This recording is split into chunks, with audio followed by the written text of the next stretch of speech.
Okay, Tri247 at the cycle show. I am with the current world champion, Alistair Brownlee. Thank you for joining us, Alistair.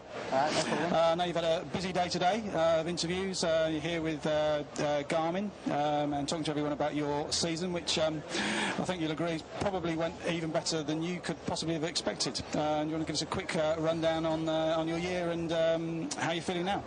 Yeah, I mean, absolutely. I went a million times better than I expected. Even after every race, I never expected to race as well as I did in the next race, and every result came as a kind of surprise in a way, so it was fantastic.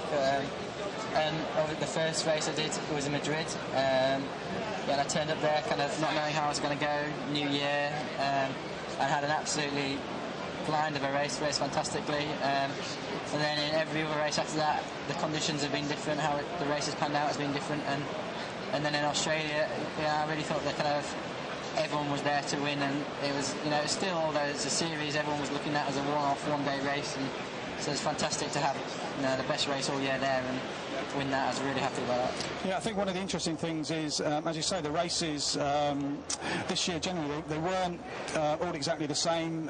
You did have breakaways in the swim, certainly in Madrid, I think, and Washington, which we've, maybe some of the ITU races have been a bit criticised before, assuming everyone just potters around on the bike and then it comes down to a running race. But I think you guys have proved this year that you've really taken the swim to a new level and actually been hammering from the start.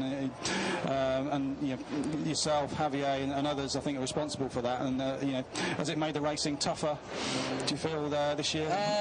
Yeah, it's made it different. I couldn't say, that race in Washington was a real tough race. It was like, it spread over the entire time. The swim was hard, the bike was hard, and then the run was hard. But after a hard bike, you're never ever going to run quite as fast. So, the race in Australia was really hard because, I really had to put everything into that last 10k. So they're hard in different ways, and at the end of the day, at the end of Olympic distance triathlon, to win at World Cup level, it's going to be hard however you win it. So yeah. And obviously, you won those 5 World Series races, but one of the races that you didn't win because you weren't in it was probably the most expensive or the biggest purse of the year, the high V race.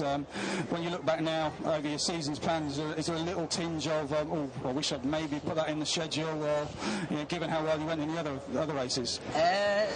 Nah, not really. I kind of know you can't do everything, and you're going to have to make compromises along the way, and I couldn't be more delighted with how the year's gone, to be honest. And who knows, if I'd done that, something else would have suffered along the way, I'm sure. So yeah, unfortunately you can't do everything, and I think the decisions made were all right, and well, obviously now maybe if I hadn't raced so well I would have been otherwise. Yeah, I suppose you can't really complain. The 5 races, 5 wins, exactly.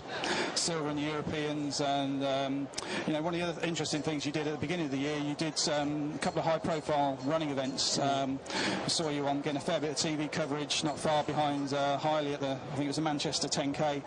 Yeah. And running is a strength of yours. Is that something you're going to look to do again next year, and does that just make your winter and early spring a bit more interesting to do something like that? Absolutely, yeah. I love running on its own, and I definitely like to quite a lot of cross country in the winter anyway. And 10k racing, I really found out. I did it as kind of to get into triathlon 10k shape, but I really loved it, and I definitely want to try and do a few more like I did this year, next year, and hopefully run a bit faster. Yeah.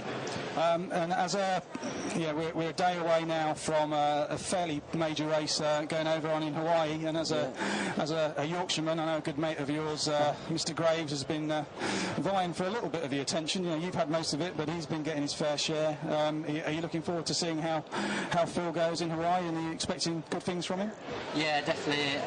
It'll be fascinating. And one thing about Phil is he's always going to give it 100%, and he's not scared. So it'll be really good to watch, and I wish him the best of luck, and I'm really excited to see how he does. Yeah. And do you think sort of a few years down the line we might see you at the longer distances or some different formats of triathlon? Is that something in your plans? Definitely, without a doubt, but leave it a few years, I think, and we'll see what happens. Leave it a few years for Phil.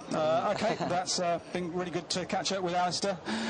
Again, we won't keep him too much longer because we know he's had a busy day here at the show and he's got more engagements ahead, but thanks again, Al, and from all of the readers out there, just big congratulations and thank you for the entertainment you've provided us this year. No problem. Great, thanks a lot, mate.